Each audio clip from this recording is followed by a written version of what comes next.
अच्छा अब हम पढ़ रहे हैं फिजिक्स का पढ़ रहे हैं सेकंड लॉ ऑफ मोशन।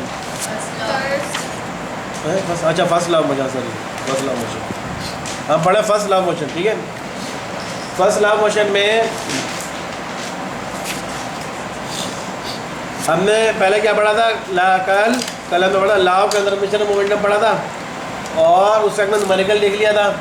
ठीक है, अब हम पढ़े न्यूटन के लॉज ऑफ मोशन। न्यूटन ने मोशन के ऊपर बहुत से लॉज दिए। कौन सा मोशन? बोला मोशन नहीं, इंसान जब मूव करता है वो वाला मोशन। एक होता है डॉक्टर के पास जाता है, डॉक्टर मोशन आ रहा है मुझे, उस मोशन के कोई लॉज नहीं है, वो बेलॉज है, किसी को भी किसी को आ सकता है, उसको कोई लॉ अप्लाई नहीं होता। लेकिन वो जो नॉर्मल जो लॉ जो बॉडी कार मूव कर रही है, वो मूव कर रही है, तो उसमें आपके लॉ लगते हैं। तुम मत हंसो, मैं सब सुन लिया जल्दी समझ। न्यूटन ने मोशन लॉज ऑफ मोशन दिए। न्यूटन का फर्स्ट लॉ ऑफ मोशन है, वो क्या बोलता है? A body continues is a state of rest or of uniform motion in a straight line unless an external force acts on it. Newton का first law ये बोलता है, न्यूटन ये बोलता है कि भाई देखें, एक टेबल रखी हुई है, ठीक है, क्लास रूम में एक टेबल रखी हुई है। तो क्लास रूम में टेबल जो रखी हुई है या क्लास रूम में चेयर रखी हुई है मिसाल के तौर पर, तो आप देखेंगे वो चेयर वैसे ही पड़ी हुई है। अगर वो उस क्लास में कोई आया बंदा नहीं आया, अगले दिन आप आएंगे दोबारा उस क्लास में, तो देखेंगे वो चेयर जहाँ रखी हुई थी वो वहीं पड़ी हुई है, वहीं पड़ी होगी ना। उस क्लास में कोई नहीं आया तो वो क्लास चेयर वहीं पड़ी रहेगी।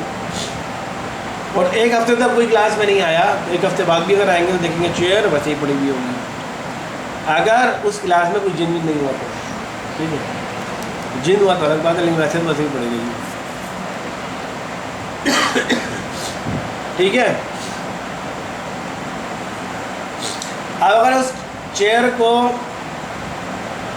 मूव करवाना है तो क्या कराना पड़ेगा? फोर्स लगानी पड़ेगी। एक बंदा फोर्स लगा के चेयर को खींचेगा, फिर उसके बाद बैठेगा, ठीक है, फोर्स लगाएगा। वो चेयर पहले कौन सी स्टेट में थी? स्टेट ऑफ रेस्ट में थी। तो एक न्यूटन कहता है कि कोई बॉडी स्टेट ऑफ रेस्ट में है तो वो स्टेट ऑफ रेस्ट में ही रहेगी जब तक कोई फोर्स ना लगे। तो जाहिर बात है, हमने कहा अगर एक हफ्ते तक उस क्लास में कोई बंदा ना आए तो वो स्टेट ऑफ रेस्ट में थी, स्टेट ऑफ रेस्ट में रहेगी। जब तक कि उसमें कोई बंदा आके, एक हफ्ते बाद कोई बंदा आता है, फिर वो चेयर को खींचता है, फोर्स लगा के उसकी पोजीशन चेंज कर देता है। तो फोर्स लगाई ना किसी बंदे ने, उसकी पोजीशन चेंज कर दी, ठीक है, तो फोर्स लगानी पड़ी। तो किसी बॉडी की स्टेट ऑफ रेस्ट को चेंज करने के लिए आपको क्या करना पड़ता है? फोर्स लगानी पड़ती है।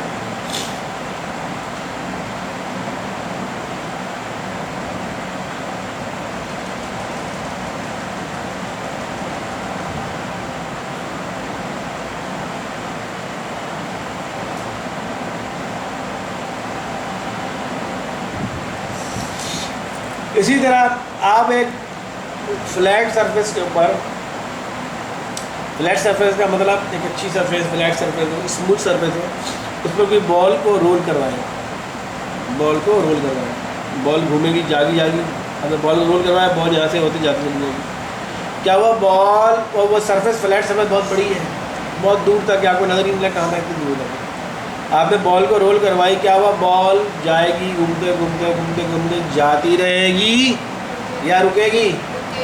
रुकेगी ना कभी ना कभी।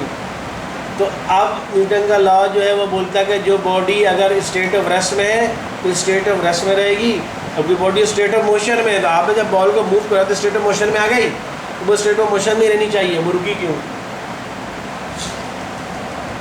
न्यूटन का फैसला ये बोलता है कि कोई बॉडी जो है उसकी स्टेट चेंज करने के लिए आपको फोर्स लगानी पड़ती है।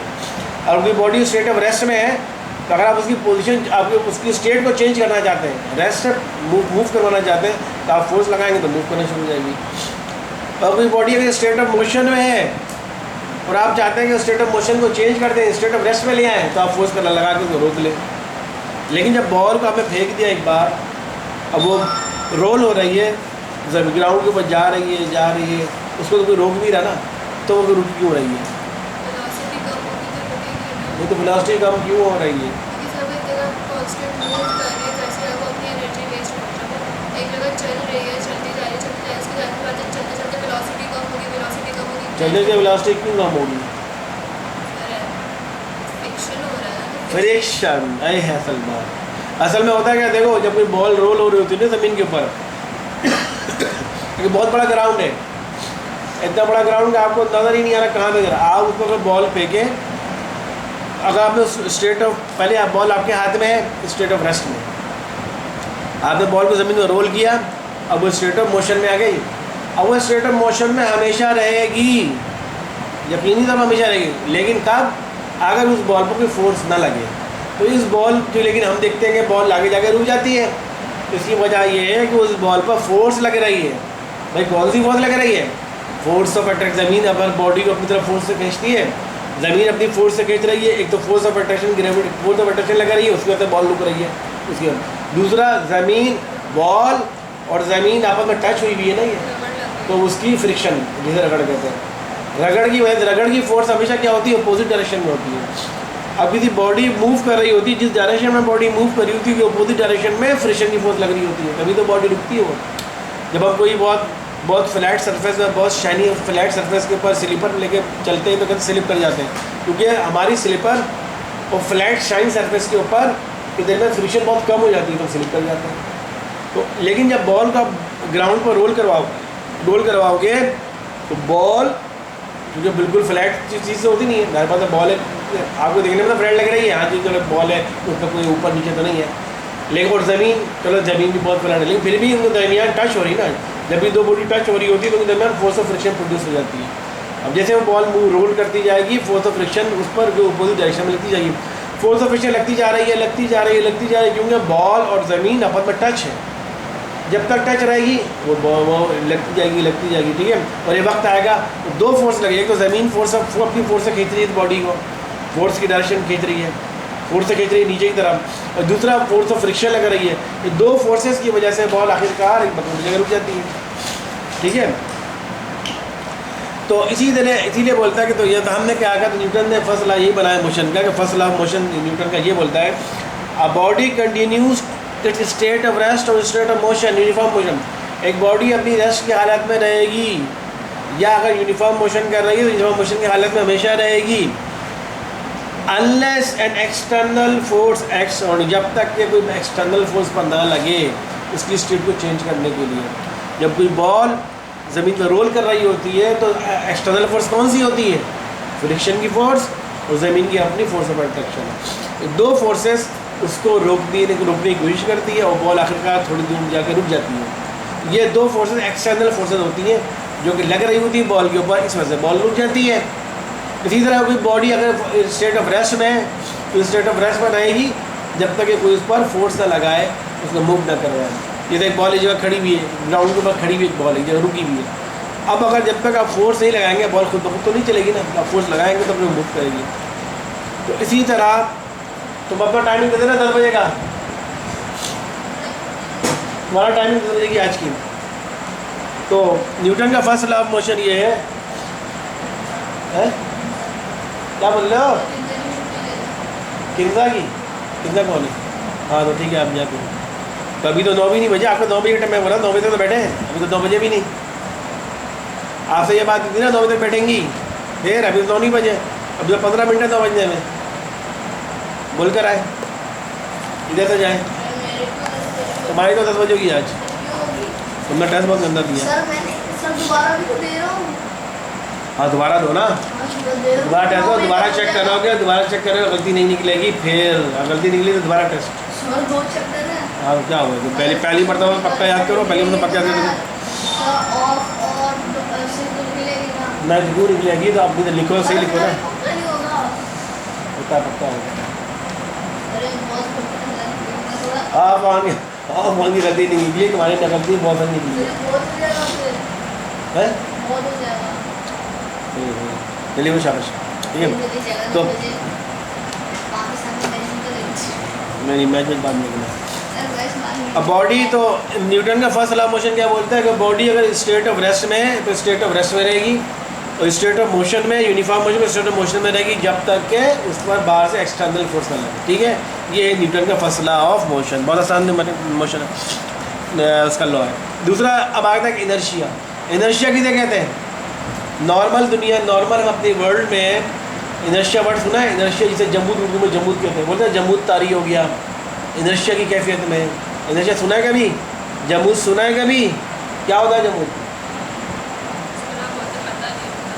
जमूद सुना पता नहीं? तुमको पता है? आपको पता है?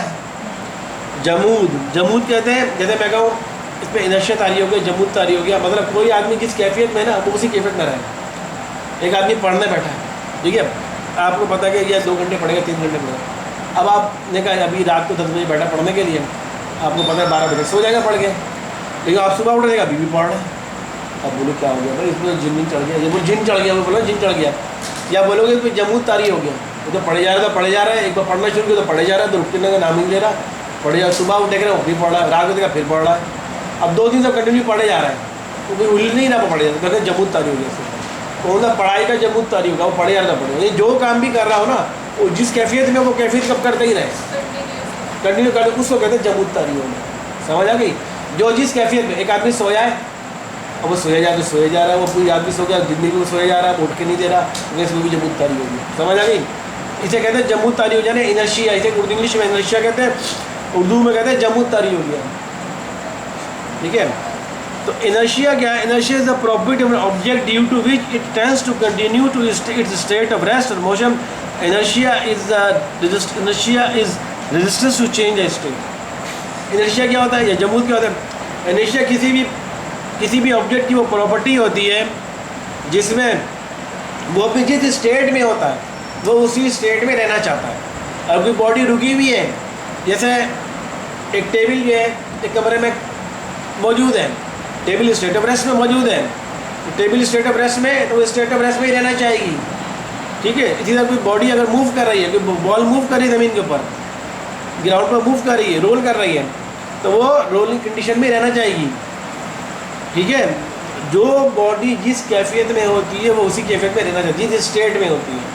कोई बॉडी मूव कर रही है तो वो मूव की स्टेट में रहना चाहेगी, कोई बॉडी रुकी हुई है तो रुकी हुई स्टेट में रहना चाहेगी। तो इनर्शिया क्या होता है? इनर्शिया इसी को कहते हैं कि जो बॉडी जिस कैफियत में है वो उसी कैफियत में रहना चाहे। Inertia is the resistance to change a state. Inertia जो है अपनी स्टेट को चेंज करने की रेजिस्टेंस करती है। यानी बॉडी अगर रुकी हुई है, अब वो चाहेगी मैं रुकी रहूँ, एक टेबल कमरे में टेबल रुकी हुई है तो टेबल चाहेगी मैं रुकी रहूँ, वो नहीं चाहेगी कि उसको उसकी उसमें चेंज आया, वो मूव करना शुरू हो जाए। तो अब जब तक कोई बंदा कोई फोर्स ना लगाए तो टेबल तो हिलेगी नहीं। ठीक है, तो इनर्शिया क्या होता है? वो इनर्शिया ऐसी प्रॉपर्टी किसी बॉडी की, वो चाहती है कि मैं जिस स्टेट में उसी स्टेट में रहूँ। मैं अगर कोई बॉडी रुकी हुई है तो वो चाहेगी मैं रुकी रहूँ, और मैं वो बॉडी नहीं चाहेगी कि मैं मूव करना शुरू, जब तक कि उसमें कोई फोर्स ना लगाए तो मूव नहीं करेगी। जब कोई बॉडी अगर मूव कर रही है तो चाहेगी मैं मूव भी करती रहूँ, जब तक कोई फोर्स लगाए तो रोके नहीं, तो रुकना नहीं चाहिए। इस प्रॉपर्टी को कहते हैं इनर्शिया। समझ आ गई बात? ये आसान टॉपिक है इनर्शिया। और न्यूटन का फर्स्ट लॉ भी समझ आ गया। न्यूटन का फर्स्ट लॉ को हम इनर्शिया भी कहते हैं। The bag was initial state therefore this is solid program when a bubble state move in the positive. और न्यूटन का फर्स्ट लॉ जो है इसीलिए इनर्शिया भी कहलाता है। न्यूटन का फर्स्ट लॉ को इनर्शिया क्यों कहते हैं? न्यूटन का फर्स्ट लॉ क्या है कि बॉडी जो है जिस स्टेट में है वो इसी स्टेट में रहना चाहेगी जब तक कि उस पर फोर्स ना लगाई जाए। इसी तरह इनर्शिया क्या होती है? जबकि बॉडी जिस स्टेट में उस सीट में रहना चाहिए जब तक उसका फोर्स ना लगे। तो न्यूटन के फर्स्ट लॉ को लॉ ऑफ इनर्शिया भी कहते हैं। एक ही चीज़, दोनों एक ही चीज़, दो नाम है। न्यूटन का फर्स्ट लॉ ऑफ मोशन का या लॉ ऑफ इनर्शिया को एक ही चीज़ होती है। समझ में बात आई? तो ये आपको दोनों की डेफिनेशन है, याद करनी है। ठीक है।